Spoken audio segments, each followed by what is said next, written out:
নমস্কাৰ।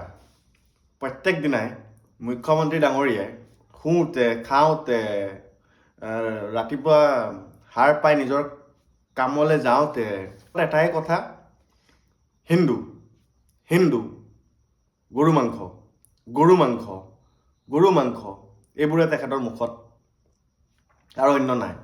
মুখ্যমন্ত্ৰী ডাঙৰীয়া হিমন্ত বিশ্ব শৰ্মা ডাঙৰীয়া, আপুনি যদি এইবোৰ গম পোৱা নাই তেন্তে আপোনাক অকণমান জনাবলৈ চেষ্টা কৰিছোঁ।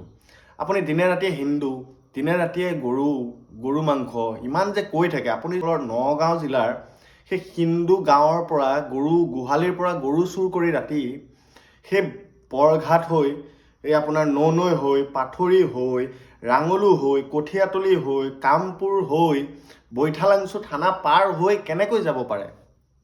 আপুনি যদি ইমানে হিন্দু চিন্তা কৰে, আপুনি যদি হিন্দুৰ ইমান যদি আপুনি ভাল চিন্তা কৰে, তেন্তে আপুনি গৰু চিণ্ডিকেটটো বন্ধ কৰক। প্ৰথমে গৰুৰ পৰা টকা লোৱাটো বন্ধ কৰক, গৰুৰ পৰা সেই ধন লোৱাটো বন্ধ কৰক।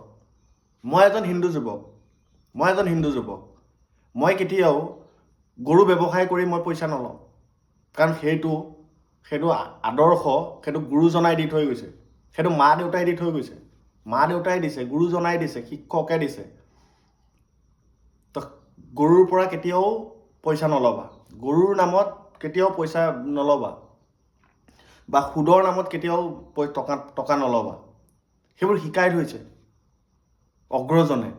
গতিকে আপুনি দিনে ৰাতিয়ে হিন্দু মুছলিম গৰু মাংস খোৱাতকৈ যদি সেই হিন্দু এলেকাৰ গৰুকেইটা যদি সুৰক্ষিত কৰি ৰাখিলেহেঁতেন, তেতিয়া আপোনাক ধন্যবাদ দিলোহেঁতেন।